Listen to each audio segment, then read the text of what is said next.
Royal sources said her back injury, which would have made it difficult and painful for her to travel by car from Windsor Castle to London and then stand on a Foreign Office balcony for up to half an hour watching the service below, was unrelated to an unexplained medical condition that has led her to cancel a number of other important engagements since October 20.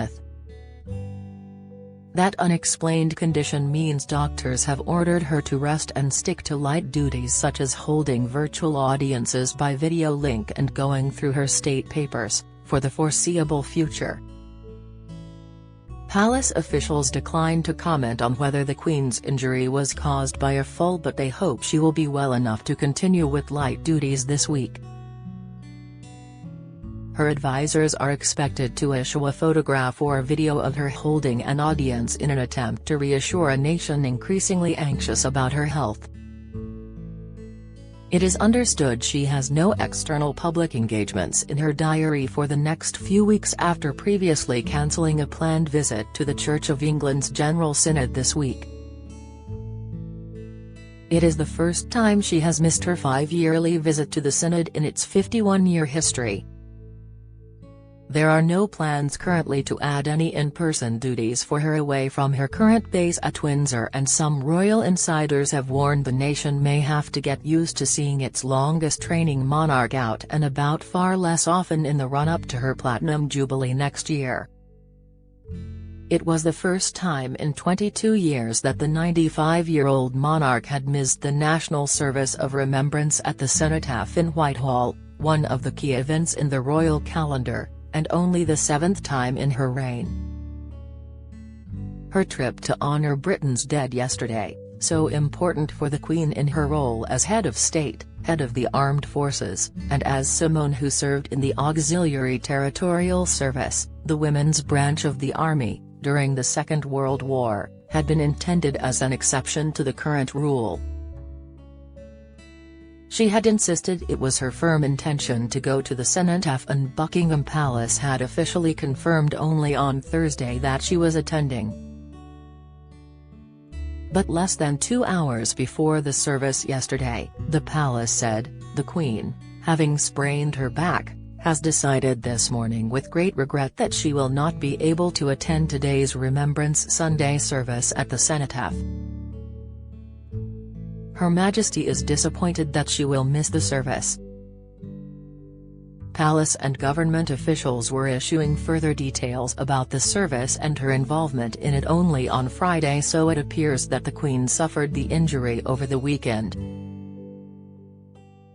A source said, Her Majesty's back sprain is unrelated to her doctor's recent advice to rest.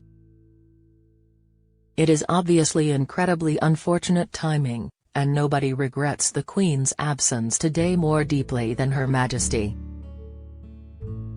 With the Queen absent, all eyes were on Prince Charles, who, wearing the uniform of Admiral of the Fleet, laid a wreath on her behalf as has been the custom since 2017, before laying his own floral tribute. He was followed by the Duke of Cambridge in RAF uniform, the Earl of Wessex, and the Princess Royal before Prime Minister Boris Johnson, Labour leader Sir Keir Starmer, and other politicians placed their own floral tributes at the foot of the monument created by Sir Edwin Lutyens in 1920. Above them, the Queen's cousin the Duke of Kent, who served as a career army officer for 21 years and normally lays a wreath at the service, stood in her usual spot on the central Foreign Office balcony yesterday after himself deciding at 86 not to go on parade. With his sister Princess Alexandra, 84, beside him, the Duke, in army greatcoat and uniform, saluted as the royal party emerged into Whitehall. To one side on the balcony next to them, Duchess of Cornwall, the Duchess of Cambridge, and the Countess of Wessex stood solemnly watching the ceremony, while on the other side the Princess Royal's husband Vice Admiral Sir Tim Lawrence stood with the Duke and Duchess of Gloucester. As with last year, the royal family's two most recent members to serve in the military during the war, Prince Harry and Prince Andrew, stayed away after being told that they could no longer lay wreaths because they have stepped down from official duties supporting the Queen and do not currently represent her with honorary positions in military units. Andrew, 61, a Royal Navy helicopter pilot in the 1982 Falklands conflict, has stepped down for the foreseeable future to deal with the fallout from his friendship with billionaire pedophile Jeffrey Epstein, while Harry, 37, who served 2 tours of duty in Afghanistan with the Army, is living in exile in the United States after quitting royal duties. In Whitehall, veterans lamented the Queen's absence and wished her well. What is happening where you live? Find out by adding your postcode or visit in your area elsewhere. Royal biographer Penny Junor suggested the Queen was entering a new phase of her life in which she will not be seen as much in public. Mrs. Junor said, "It's very sad for the Queen because this is the one event in the year that she really likes to be at. Remembering the war dead is a very important part of her annual calendar. The public will be very sad and anxious to hear of yet another setback, but clearly she must follow the advice and get herself well." She added, "We're so used to seeing her out and about and looking years younger than she is that I think we've been lulled into thinking she can go on at this kind of pace forever. Clearly she can't. There comes a time in everybody's life when they have to admit that they are getting older and can't do the things that they perhaps want to do." The author continued, "I think we will see more of her on video and probably less of her in the flesh. They should keep her warm and tucked up at home and not exposing herself to the possibility of infections."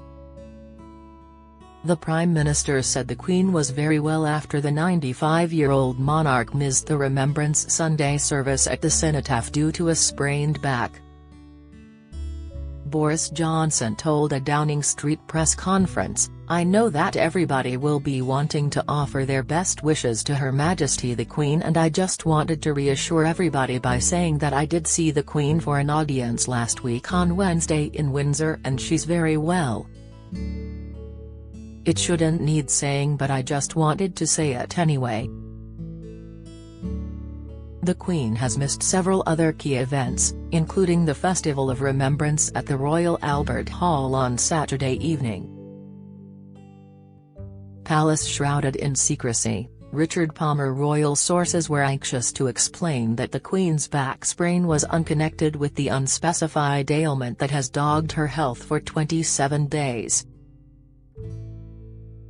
Palace officials were happy to say what the problem was, while declining to say whether or not she'd had a fall.